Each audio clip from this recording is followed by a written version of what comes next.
Hey guys, so TG high court videos చేస్తున్నాము. ఈరోజు Indian history, modern హిస్టరీలో 1919 నుండి 1942 రౌలత్ యాక్ట్ నుండి క్విట్ ఇండియా మూమెంట్ వరకు చూద్దాము.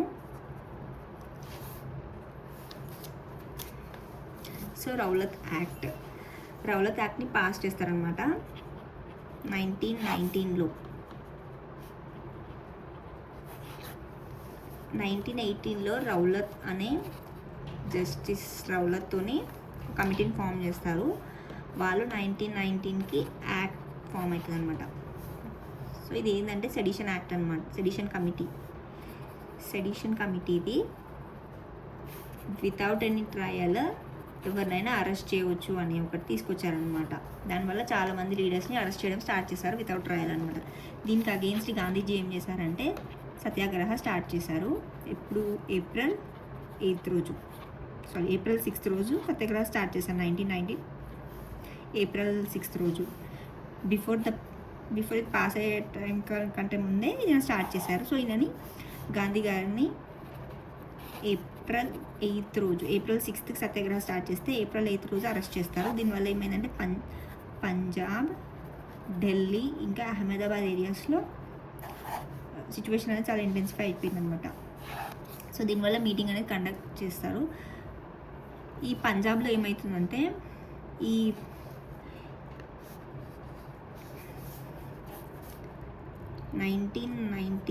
ఏప్రిల్ 13th రోజు ఏమవుతుందంటే జలియన్ వాలాబాగ్ మసకర్ అనేది చూస్తాము. అసలు యాక్చువల్గా ఇది జలియన్ వాలాబాగ్ మసకర్ చూస్తాం మనం. ఇది ఏంటంటే ఏప్రిల్ 10th రోజు, ఇది ఏప్రిల్ 6th గాంధీ గారు సత్యాగ్రహ, ఏప్రిల్ 8th రోజు అరెస్ట్ చేస్తారు గాంధీ గారిని. ఏప్రిల్ 10th రోజు డాక్టర్ సత్యపాల్, డాక్టర్ సైఫుద్దీన్ కిచ్లు వీళ్ళిద్దరిని ఏం చేస్తారంటే అరెస్ట్ చేస్తారు. దీనివల్ల పంజాబ్ సీరియస్ అయిపోతుంది సిచ్యువేషన్. వీళ్ళిద్దరూ సత్యాగ్రహకి రిలేటెడ్గా ఉన్నారు అని అరెస్ట్ చేస్తారనమాట. రౌలత్ యాక్ట్ ద్వారా ఎవరిని పడితే వాళ్ళని వితౌట్ ట్రయల్ అరెస్ట్ చేయొచ్చు అని చెప్పారు కదా. సో వీళ్ళని అరెస్ట్ చేస్తారు. సో ఇతను 10th రోజు అరెస్ట్ చేస్తే ఇక్కడ పంజాబ్లో అన్రెస్ట్ ఉండే అనమాట. సో అందరు ఏం చేస్తారు, ఏప్రిల్ 13th రోజు ఒక మీటింగ్ అరేంజ్ చేస్తారు. ఇక్కడ జలియన్ వాలాబాగ్, అమృత్సర్లో. ఈ క్వశ్చన్ అడిగారు ఆల్రెడీ. అమృత్సర్ ఎక్కడుంది అది అంటే అమృత్సర్లో ఉంది. జలియన్ వాలాబాగ్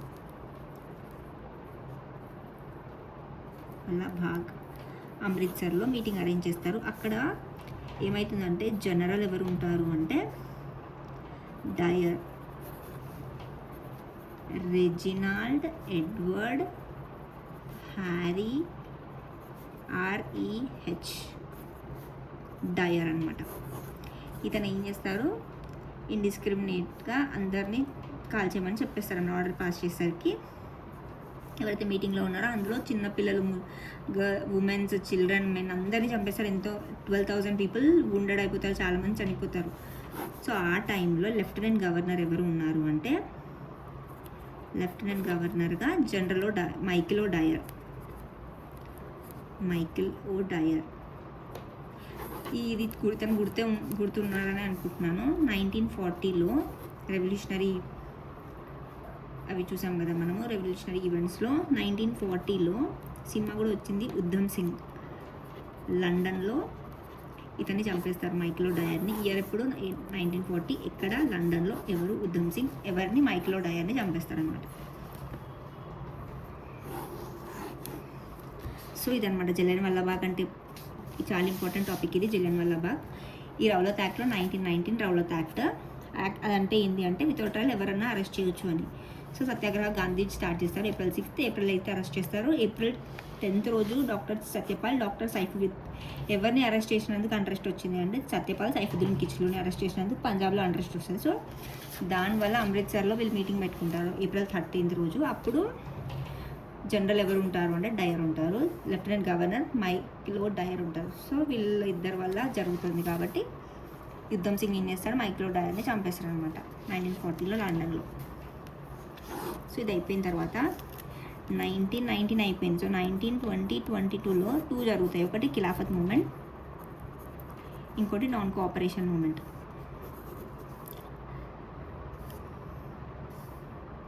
ఈ 2 జరుగుతాయి, గుర్తుపెట్టుకోండి 1920లో. డేట్స్ కూడా గుర్తుపెట్టుకోండి. ఈ నాన్ కోఆపరేషన్ మూమెంట్ని ఎప్పుడు స్టార్ట్ చేస్తారు అంటే సెప్టెంబర్ రోజు స్టార్ట్ చేస్తారు.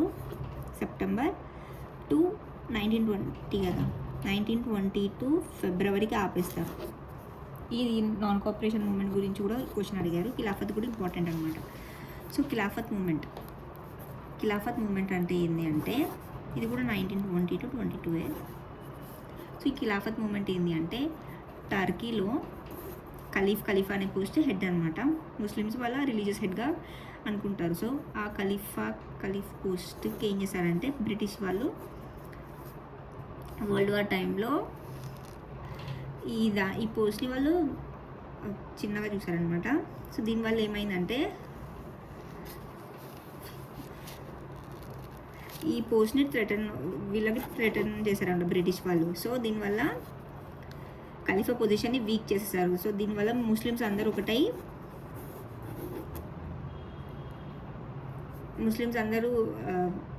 యాంటీ బ్రిటిష్ యాటిట్యూడ్తో వస్తారనమాట. ఈ ఖలీఫా పోస్ట్కే వీళ్ళు థ్రెటన్ చేస్తున్నారు కదా. సో ఆబ్వియస్గా ఇది ముస్లిమ్స్ వాళ్ళ రిలీజియస్ హెడ్గా బిలీఫ్ అనుకుంటారు కదా. ఆ దానికి అయిపోయేసరికి మన ఇండియాలో ఉన్న ముస్లిమ్స్ ఇంకా వేరే కంట్రీస్లో ఉన్న ముస్లిమ్స్ అందరూ యాంటీ బ్రిటిష్ యాటిట్యూడ్తో ఉంటారనమాట. సో మన ఇండియాలో మౌలానా అబ్దుల్ కలాం ఆజాద్ గారు ఇంకా అలీ బ్రదర్స్ ఎవరు అంటే మొహమ్మద్ అలీ, షౌకత్ అలీ, వీళ్ళిద్దరు స్టార్ట్ చేస్తారనమాట ఖిలాఫత్ మూమెంట్ని. కానీ మౌలానా అబ్దుల్ కలాం ఆజాద్ కూడా సపోర్ట్ చేస్తారు. సో అలానే ఐఎన్సీని కూడా సపోర్ట్ చేస్తుంది అనమాట. ఐఎన్సీ ఇంకా గాంధీ అందరు సపోర్ట్ చేస్తారనమాట దీన్ని. ఎవరు స్టార్ట్ చేస్తారు అంటే అలీ బ్రదర్స్, మొహమ్మద్ అలీ, షౌకత్ అలీ, మౌలానా అబ్దుల్ కలాం ఆజాద్ కూడా సపోర్ట్ చేస్తారు. ఐఎన్సీ సపోర్ట్ చేస్తుంది, గాంధీ గార్డ్స్కి సపోర్ట్ చేస్తారు. సో ఇండియాలో హిందూస్ ముస్లిమ్స్ యూనిటీ వస్తుందన్నమాట ఖిలాఫత్ మూమెంట్ ద్వారా. దీని తర్వాత గాంధీజీ గారు ఏం చేస్తారు, నాన్ కోఆపరేషన్ మూమెంట్ని స్టార్ట్ చేస్తారనమాట. నాన్ కోఆపరేషన్ మూమెంట్ 1920 సెప్టెంబర్లో స్టార్ట్ చేస్తారు. కాల్కతా సెషన్లో రెజల్యూషన్ పాస్ అవుతుంది అనమాట. So non cooperation moment start చేస్తారు. సో 1920లో స్వరాజ్ని డిఫైన్ చేస్తారనమాట. స్వరాజ్ అనేది మన అల్టిమేట్ ఎయిమ్ అని ఎప్పుడు చెప్పారు, ఏ సెషన్లో చెప్పారు అంటే 1920 సెప్టెంబర్లో కాల్కటా సెషన్లో చెప్పారు. Swaraj is the ultimate aim అని గుర్తుపెట్టుకోండి అకార్డింగ్ టు గాంధీ ఇది. ఇంకా ఈ టైంలో ఏం చేస్తారంటే ఎవరికైతే బ్రిటిష్ వాళ్ళు టైటిల్స్ ఇస్తారో ఆనరీ టైటిల్స్ అవన్నీ వాళ్ళు రిటర్న్ చేసేయాలి. ఇంకా బ్రిటిష్ గూడ్స్ కానీ ఫారెన్ గూడ్స్ అన్నిటిని బాయ్కాట్ చేసేయాలి. ఇంకా కోర్ట్స్లో కానీ లాయర్స్ ఉంటారు కదా బ్రిటిష్కి సంబంధించిన వాటి అన్ని ఆఫీసర్స్ని గవర్నమెంట్ దర్బార్స్ అన్నిటికీ వెళ్ళకూడదు, రిఫ్యూజ్ చేసేయాలి అని చెప్తారనమాట. సో ఇలాంటివన్నీ ఫాలో అవుతారనమాట ఈ టైంలో. ఇంకా గాంధీజీ ఏం చేస్తారంటే అలాంగ్ విత్ అలీ బ్రదర్స్ ఎవరైతే ఖిలాఫత్ మూమెంట్ స్టార్ట్ చేశారో అలీ బ్రదర్స్ వాళ్ళు దీన్ని నేషన్ వైడ్కి తీసుకెళ్దాము, మీటింగ్స్ అన్నిటిని అడ్రస్ చేద్దాము అని ఎడ్యుకేషనల్ బాయ్కాట్ కూడా తీసుకొస్తారు. బెంగాల్లో, పంజాబ్లో ఇలా ఎడ్యుకేషనల్ బాయ్కాట్, బ్రిటిష్కి సంబంధించిన ఎడ్యుకేషనల్ ఇన్స్టిట్యూట్స్ని బాయ్కాట్ చేస్తారనమాట. లాలా లజపత్ రాయ్ ఈ పంజాబ్లో లాలా లజపత్ రాయ్ లీడర్షిప్లో జరుగుతుంటుంది. ఇంకా వాళ్ళ మోతీలాల్ నెహ్రూ, సిఆర్ దాస్, సి రాజగోపాలాచారి, సైఫుద్దీన్ కిచ్లు, ఇందాక మనం చూసాం కదా సైఫుద్దీన్ కిచ్లు, డాక్టర్ సత్యపాల్ సైఫుద్దీన్ కిచ్లు, సర్దార్ వల్లభాయ్ పటేల్, అరుణా ఆసఫ్ అలీ, వీళ్ళందరూ లాయర్స్ వాళ్ళ ప్రాక్టీసెస్ని గివప్ చేసేసారనమాట.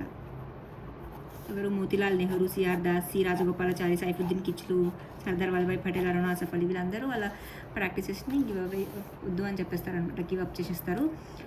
ఇంకా ఎవరైతే ఫారెన్ గూడ్స్ని అమ్ముతున్నారో ఆ షాప్ని పికెటింగ్ చేస్తారనమాట. ఇంకా అదే టైంలో prince of Wales Bombay visit చేస్తారనమాట. ఆ రోడ్స్ మొత్తం ఒక మనిషి కూడా వెళ్ళారనమాట ఇండియా నుంచి. అది చూసేదాన్ని షాక్ అయిపోతారనమాట. ఇంకా ఇదే టైంలో ఏమవుతుందంటే 1920 to 22 కదా నాన్ కోఆపరేషన్ మూమెంట్. 1922లో ఫిబ్రవరి 5th రోజు ఏమవుతుందంటే ఈ ఇన్సిడెంట్ అడిగారు క్వశ్చన్ పేపర్లో, ప్రీవియస్ ఇయర్ క్వశ్చన్లో. చౌరీ చౌరా ఇన్సిడెంట్ అంటారు దీన్ని. చౌరీ చౌరా ఇన్సిడెంట్ అంటే ఏంటి అని అంటే ఎక్కడ జరిగింది అంటే గోరఖ్పూర్లో జరిగింది, గుర్తుపెట్టుకోండి. గోరఖ్పూర్ యూపీలో జరిగింది. ఇన్సిడెంట్ని చౌరీ చౌరా ఇన్సిడెంట్ అంటారు. సో ఈ గోరఖ్పూర్ యూపీలో ఏమవుతుందంటే పోలీస్ స్టేషన్ ఫైర్ అంటిస్తారనమాట. పోలీస్ స్టేషన్లో 22 మెంబర్స్ చనిపోతారు, 22 పోలీస్ మెన్ చనిపోతారు.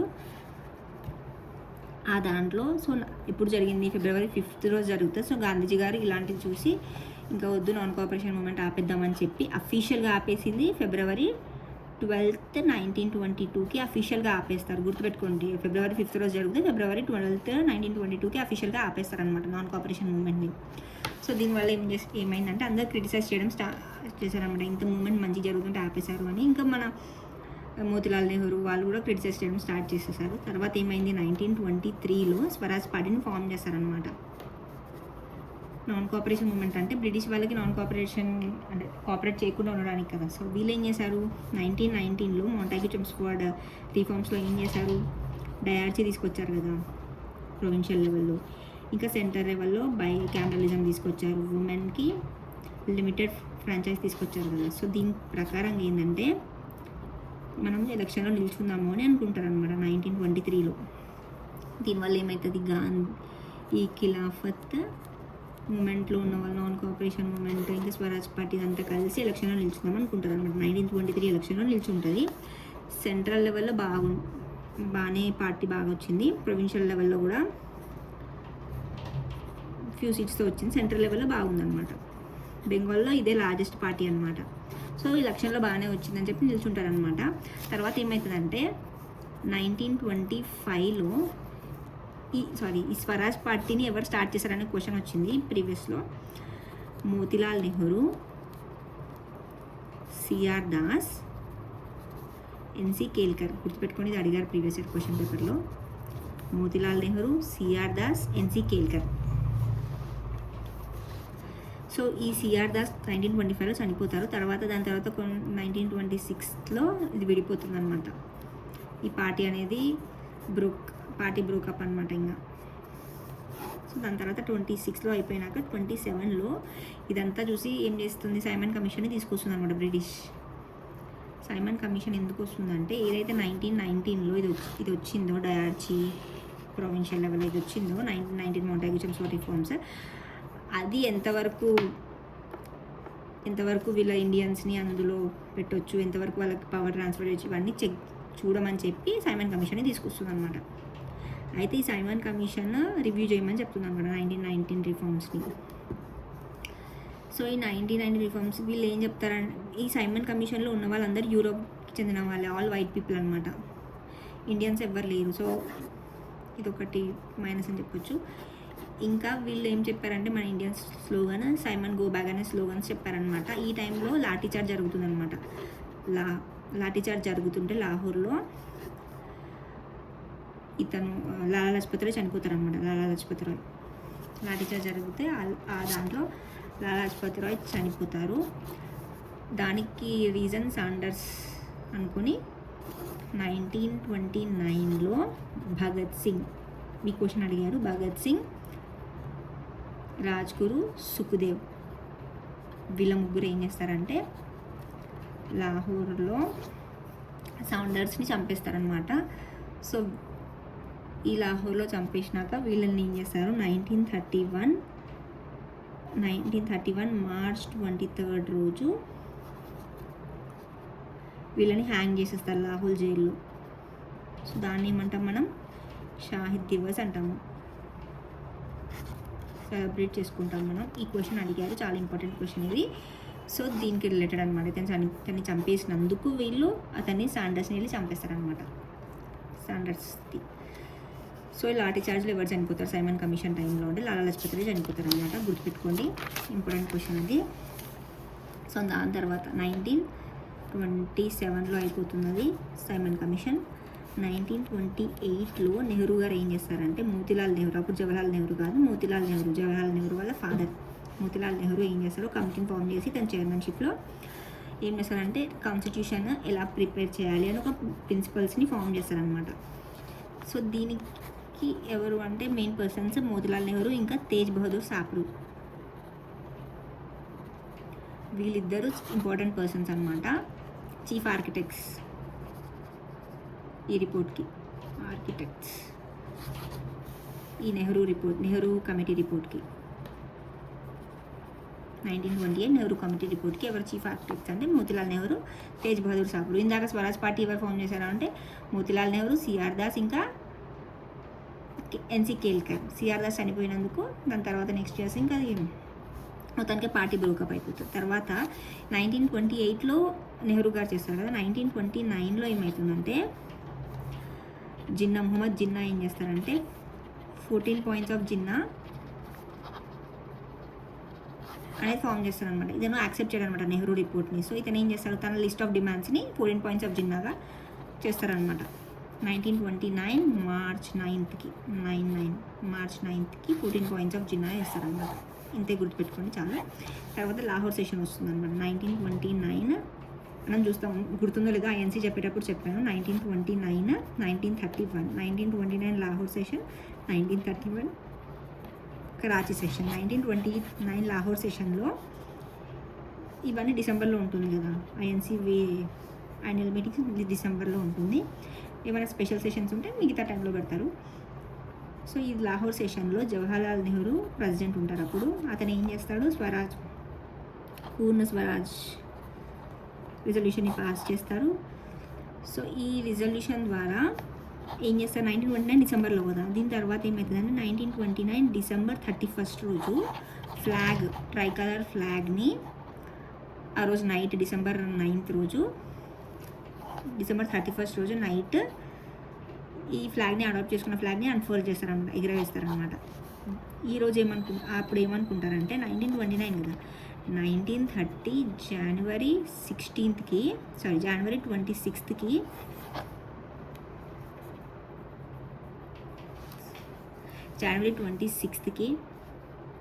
ఇండిపెండెన్స్ డేగా సెలబ్రేట్ చేసుకోవాలి అనుకుంటారు.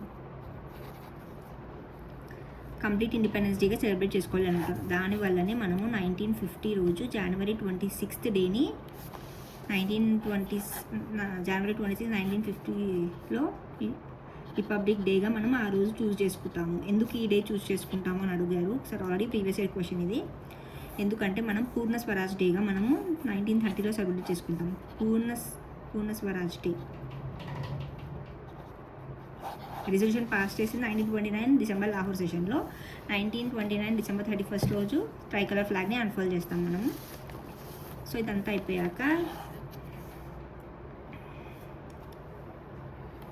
1929 అయిపోయింది కదా. 1930 రోజు 1920 to 22 ఏంది ఖిలాఫత్ మూమెంట్, ఇంకా నాన్ కోఆపరేషన్ మూమెంట్ కదా 20 ఇది. 1930 రోజు సివిల్ డిసొబీడియన్స్ మూమెంట్ స్టార్ట్ అవుతుంది అనమాట. ఏంటంటే దండీ మార్చ్ స్టార్ట్ అవుతుంది.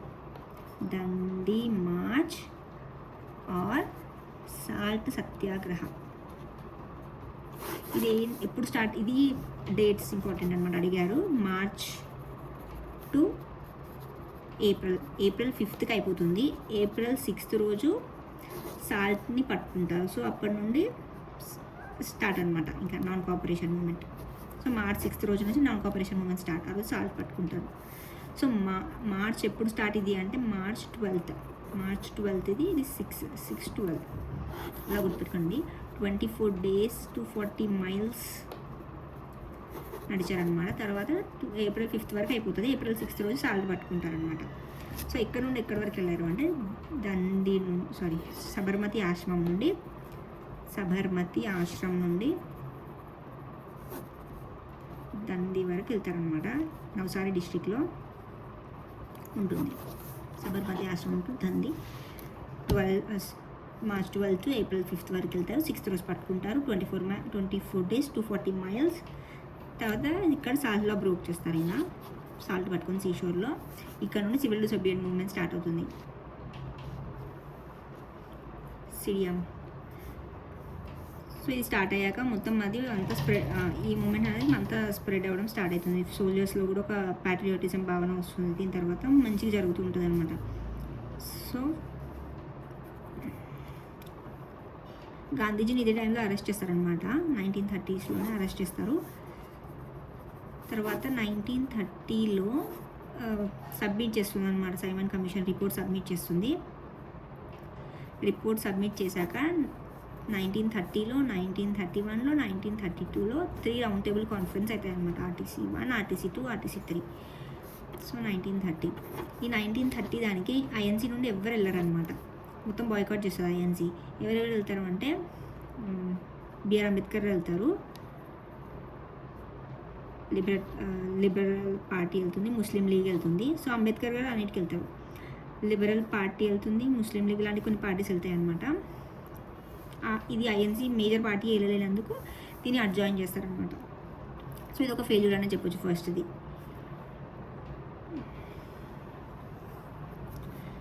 ఈ దానికి ఐఎన్సీ వెళ్ళలేదు కాబట్టి ఇక్కడ ఏమవుతుందంటే ఈ టైంలో ఇర్విన్ అనే అతను వైస్రాయ్ ఉంటారనమాట. సో ఇర్విన్ ఏం చేస్తారంటే గాంధీతో వెళ్ళి ప్యాక్ ఫామ్ చేస్తారనమాట. సాప్రు ఇంకా జైకర్ వీళ్ళిద్దరు మీడియేటర్స్గా ఉంటారనమాట. సో ఆఫ్టర్ 6 మీటింగ్స్ తర్వాత సాప్రు ఇంకా జైకర్ మీడియేటర్స్గా ఉన్నప్పుడు ఇర్విన్ ఇంకా గాంధీ ప్యాక్ ఫామ్ చేస్తారనమాట. సో దీన్ని గాంధీ ఇర్విన్ ప్యాక్ట్ అని అంటారు, లేకపోతే ఢిల్లీ ప్యాక్ట్ అంటారు. మంచిగా రాస్తా, Gandhi Irwin pact or Delhi pact అంటారనమాట. ఇది ఎప్పుడు జరిగింది అంటే మార్చ్ 9, 1929లో ఎప్పుడు ఏముంటుంది 14 పాయింట్స్ ఆఫ్ జిన్నా కదా. ఇదేమో March 5th.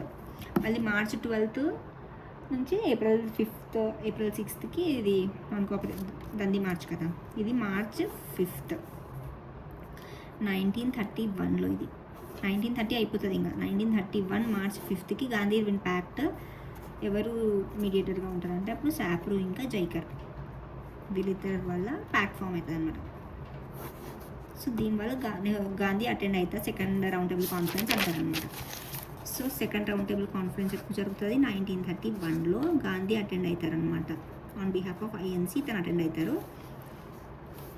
సో ఇది ఫస్ట్ రౌండ్ టేబుల్ కాన్ఫరెన్స్ అయిపోయాక గాంధీ ఇర్విన్ ప్యాక్ట్ అవుతుంది కదా. ఈ దాంట్లో ఏం చెప్తారంటే నెహ్రూ స్టేట్మెంట్ ఉంటుంది, ఇది ఇంపార్టెంట్. ఈ స్టేట్మెంట్ ఇచ్చి ఒక స్టేట్మెంట్ అది ఎవరు చెప్పారని అడుగుతారు అనమాట.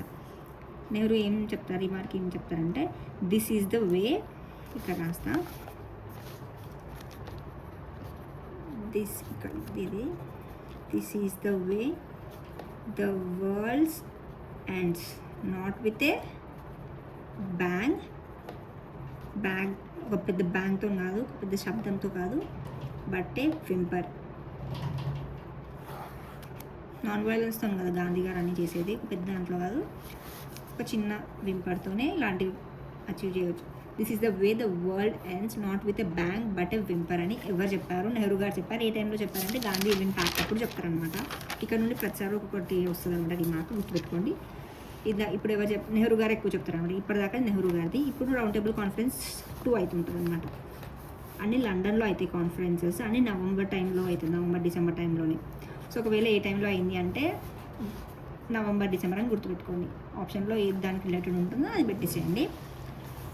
So first round table conference అప్పుడు ఎవరు ఉంటారు? వైస్రాయ్, ఇర్విన్ ఉంటారు. కాబట్టి ఇర్విన్ ప్యాక్ట్ అవుతుంది ఫస్ట్ రౌండ్ టేబుల్ కాన్ఫరెన్స్ తర్వాత ఆ ప్యాక్ట్లో 1931 ప్యాక్ట్లో. ఇక్కడ ఎవరు ఉంటారు వైస్రాయ్ అంటే విల్లింగ్టన్ వైస్రాయ్ ఉంటారు. అక్కడ బ్రిటిష్లో ఎవరు ఉంటారు అంటే బ్రిటిష్లో ప్రైమ్ మినిస్టర్ ఎవరు ఉంటారు ఆ టైంకి అంటే రామ్సే మెక్డొనాల్డ్ ఉంటారనమాట. ఇవి గుర్తుపెట్టుకోండి, ఇంపార్టెంట్.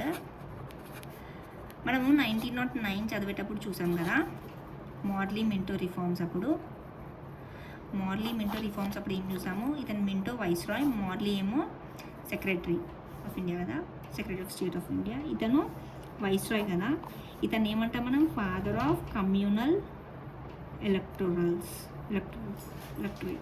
అని అంటాం కదా. ఇతన్ని రామ్సే మెక్డొనాల్డ్ ఏమంటామంటే ఫాదర్ ఆఫ్ కమ్యూనల్ అవార్డ్ అంటాము, కమ్యూనల్ ఎలక్టరల్. ఇతను కమ్యూనల్ అవార్డ్ ఎందుకు అంటే ఇతను ఈ రిఫార్మ్స్లో ఏముంటుంది? ముస్లిమ్స్కి సపరేట్ ఎలక్టరేట్ ఇస్తారు కదా. ఇక్కడ ఏం చేస్తారంటే ముస్లిమ్స్కి ఇంకా సిక్స్కి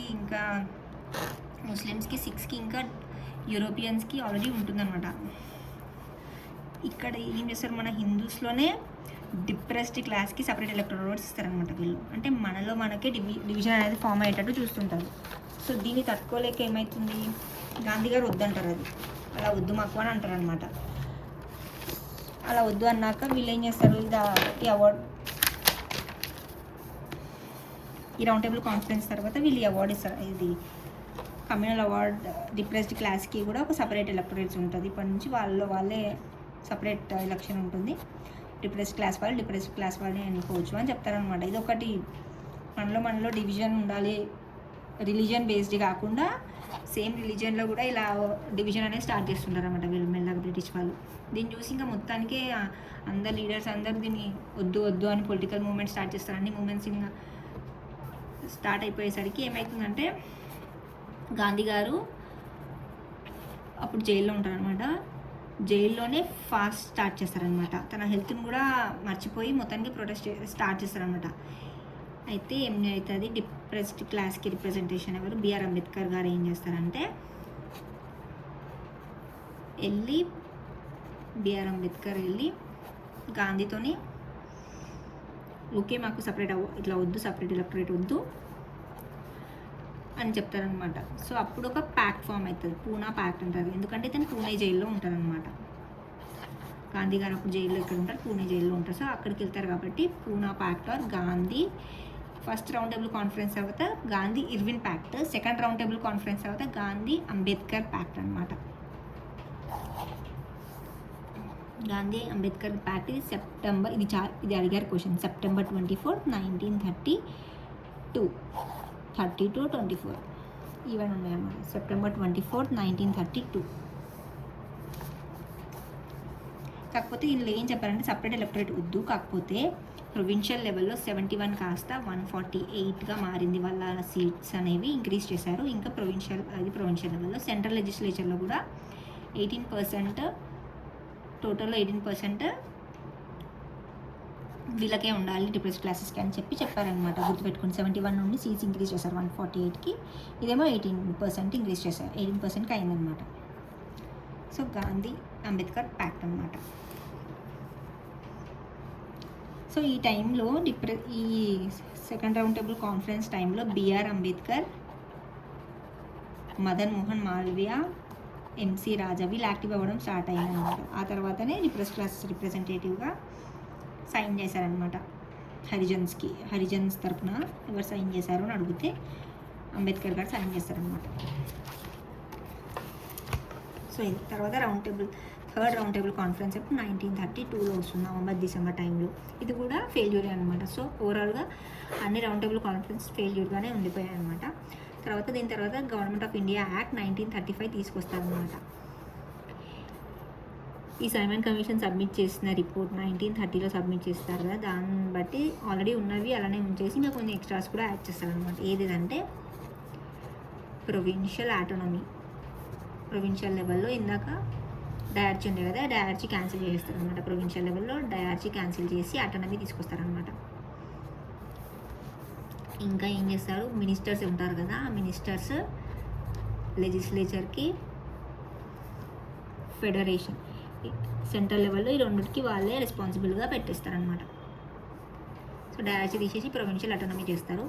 ఈ మినిస్టర్సే మొత్తం వాళ్ళ రెస్పాన్సిబిలిటీ తీసుకోవాలి సెంట్రల్ లెవెల్లో అని చెప్తారనమాట. కాంగ్రెస్ ఏమడిగిందంటే మేము కాన్స్టిట్యూయెంట్ అసెంబ్లీని ఫామ్ చేసుకుంటాము అని అడిగింది. బేస్డ్ ఆన్ అడల్ట్ ఫ్రాంచైజ్తోని మేము మా కాన్స్టిట్యూషన్ అసెంబ్లీని ఫామ్ చేసుకుంటాము, మా కాన్స్టిట్యూషన్ని మేమే ప్రిపేర్ చేసుకుంటాం మా ఇండిపెండెంట్ ఇండియా కోసము అని చెప్పి అన్నారనమాట వాళ్ళు. వీళ్ళేమో ఇప్పుడు ఇది ఇస్తున్నారు కదా. అప్పుడు జవహర్లాల్ నెహ్రూ ఏమన్నారంటే దానికి రిమార్క్ ఏమి ఇచ్చారంటే it was a new charter. ఇందాక మనం 1773, 1793 ఇలాంటి చార్టర్స్ చూస్తాం కదా, అలాంటి చార్టర్ ఇది కూడా న్యూ చార్టర్ ఆఫ్ బాండేజ్. బానిసత్వానికి కొత్త చార్టర్ ఇది, కొత్త చార్టర్ తప్పించి సేమ్ బాండేజ్దే ఇది కూడా అన్నట్టు ఉన్నారనమాట. ఇందాక ఎప్పుడు అన్నారు, గాంధీ ఇర్విన్ ప్యాక్ట్ అప్పుడు అన్నారు కదా, నాట్ ద బ్యాంక్ బట్ వింపర్ అని. ఇప్పుడు కూడా జవహర్లాల్ నెహ్రూ గారు ఇది కొత్త చార్టర్ బాండేజ్ దానికి అని చెప్పారనమాట. తర్వాత ఇది అపోజ్ చేసింది దీనికి, కాకపోతే ఎలక్షన్లో మాత్రం పార్టిసిపేట్ చేసింది అనమాట ఇది. సో కాంగ్రెస్ ఎలక్షన్స్లో పార్టిసిపేట్ చేసి గెలిచింది కదా. అయితే జిన్నా ఏం చెప్తారంటే మిస్టర్ జిన్నా ముస్లిం లీగ్ హెడ్. ఇది గుర్తుపెట్టుకోండి ఈ remark. Congress was drunk with power and was oppressive against Muslims. Congress అనేది పవర్తో నిండిపోయింది, అది ముస్లిమ్స్కి అగేన్స్ట్గా ఉంది అన్నట్టు ఎవరు చెప్పారు అంటే జిన్నా చెప్పారనమాట. అయితే ఇదంతా అయిపోయాక December 22 గుర్తుపెట్టుకొని, డేట్ ఇంపార్టెంట్. December 22, 1939 రోజు ఏమంటారంటే జిన్నా గారు ఏమంటారంటే ఈ రోజుని డే ఆఫ్ డెలివరెన్స్ అంటారనమాట. The day of deliverance. డి కాబట్టి December 22, D22 22, 1939.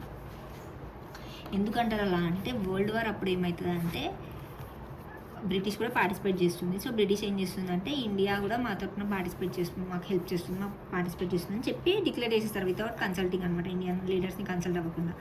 సో దీనికి అగ్రెసివ్ అయిపోతారనమాట మన పొలిటికల్ లీడర్స్ అందరూ అగ్రెసివ్ అయిపోయి డిమాండ్ చేస్తారనమాట.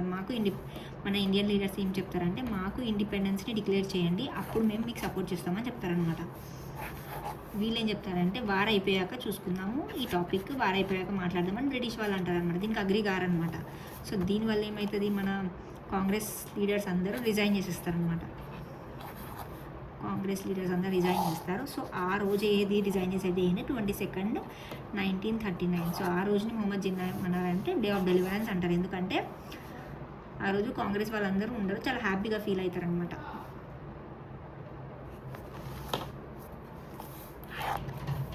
ఇదంతా 1939 December 2 కదా. తర్వాత పాకిస్తాన్ రిజల్యూషన్ వస్తుంది అనమాట. Pakistan resolution, Lahore resolution. ఇది పాకిస్తాన్ అనే వర్డ్ ఎలా వచ్చింది అసలు ఇదంతా చూద్దాం ఫస్ట్. సో యాక్చువల్ 1930 టైంలో ఏమవుతుందంటే ఇక్బాల్ అనే ఆయన, గుర్తుపెట్టుకుని కానీ ఇక్బాల్ అనే అతను ఏం చేస్తాడంటే ముస్లిం ఏరియాస్ ఏవైతే ఉన్నాయో north west frontier province, Balochistan, Sindh, Kashmir ఇలాంటి ఏరియాస్ కలిసి ముస్లిం ఏరియాస్ అన్ని కలుపుదామని అనుకుంటారు. North west frontier, Balochistan, Sindh, Kashmir ఇవి. సో అదొక ఐడియా అయితే ఉండే అనమాట. తర్వాత ఏమవుతుంది 1935 టైంలో కేంబ్రిడ్జ్ యూనివర్సిటీలో చౌదరి రెహమత్ అలీ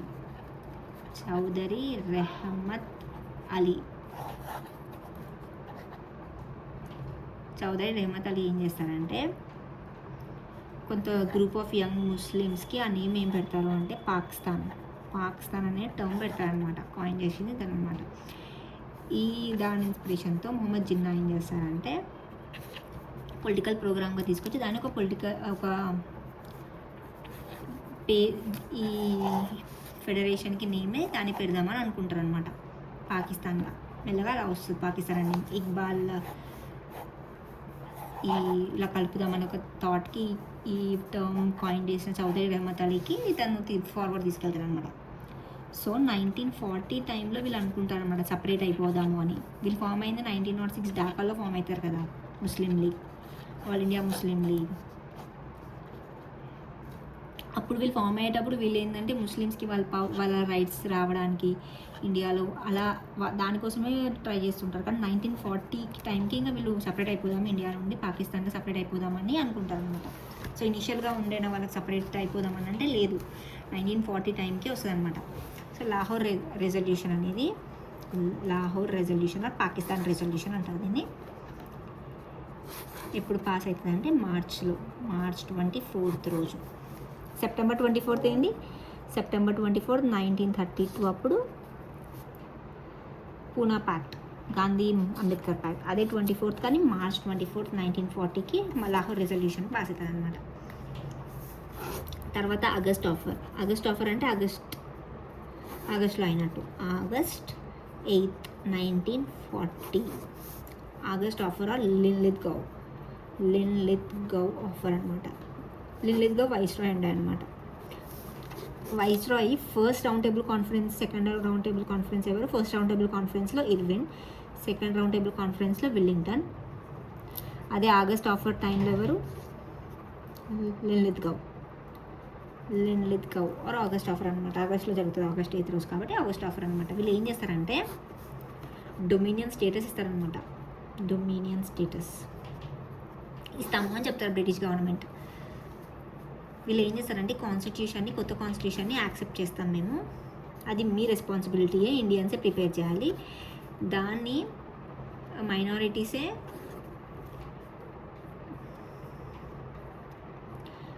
రివ్యూ, ఈ వీళ్ళు మైనారిటీసే దీనికి కరెక్ట్ కదా అని చూస్తారు వాళ్ళు. కాన్స్టిట్యూషన్ని ఇండియన్సే ప్రిపేర్ చేసుకోండి అని చెప్తారనమాట. డొమినియన్ స్టేటస్ ఇస్తామని చెప్తారనమాట. సో మౌలానా అబ్దుల్ కలాం ఏం చెప్తారంట, నేను ఐఎన్సీ చెప్పేటప్పుడు చెప్పాను కదా, 1940 నుండి 1946 వరకు మౌలానా అబ్దుల్ కలాం ఆజాద్ ఐఎన్సీకి ప్రెసిడెంట్ ఉంటారు. 1947 మనకి ఇండిపెండెన్స్ వచ్చే టైంకి జేపీ క్రెప్లానీ గారు ఉంటారు ప్రెసిడెంట్ కానీ. సో ఈ టైంలో మౌలానా అబ్దుల్ కలాం ఆజాద్ గారు ఉంటారు ప్రెసిడెంట్ ఆఫ్ ద కాంగ్రెస్, ఐఎన్సీకి ప్రెసిడెంట్ ఉంటారు 6 years కాన్సిక్యూటివ్గా. అయితే ఆయన ఏం చెప్తారంటే రిజెక్ట్ చేసేస్తారనమాట, వద్దు మాకు ఇది అని చెప్తారనమాట. అయితే ముస్లిం లీగ్ దీనికి ఓకే చెప్తుంది, కాకపోతే మాకు సపరేట్ కావాలి, పార్టీషన్ కావాలి అంటారు అనమాట. కానీ వీళ్ళు వద్దు అంటారు ఇంకా. సో ఇది ఒక ఫెయిల్యూర్ అనే చెప్పాలన్నమాట. ఆగస్ట్ ఆఫర్ అప్పుడు ఎవరు ఉన్నారు, లిలిత్ కౌ 1940లో వస్తుంది, ఆగస్ట్ ఆఫర్ కదా, ఆగస్ట్ 8th వస్తుంది అనమాట. అయితే మౌలానా అబ్దుల్ కలాం ఆజాద్ గారు ప్రెసిడెంట్ ఉంటారు, అప్పుడు డొమినియన్ స్టేటస్ ఇస్తామంటారు, వీళ్ళు వద్దంటారు ఇంకా. తర్వాత ఇండివిజువల్ 1940 అయిపోయింది కదా, ఇండివిజువల్ ఎండింగ్ వచ్చేసారు 1940లో. Individual civil disobedience or individual satyagraha start చేస్తారనమాట. ఎప్పుడు 1940 ఎండింగ్కి, ఇంకా అక్టోబర్ టు డిసెంబర్ 1941 వరకు, ఆల్మోస్ట్ 1 year కంటే కొంచెం ఎక్కువ ఇది ఉంటుంది అనమాట. ఇది ఏమవుతుందంటే వినోబా భావే స్టార్ట్ చేస్తారు. ఫస్ట్ సత్యాగ్రహి అరెస్ట్ చేస్తారనమాట, వినోబా భావే అరెస్ట్ అయిపోతారు. అయినా first Satyagraha to be arrested. ఇంకా నెహ్రూ గారు, పటేల్ గారు వీళ్ళు కూడా అరెస్ట్ అవుతారనమాట ఈ మూమెంట్లో.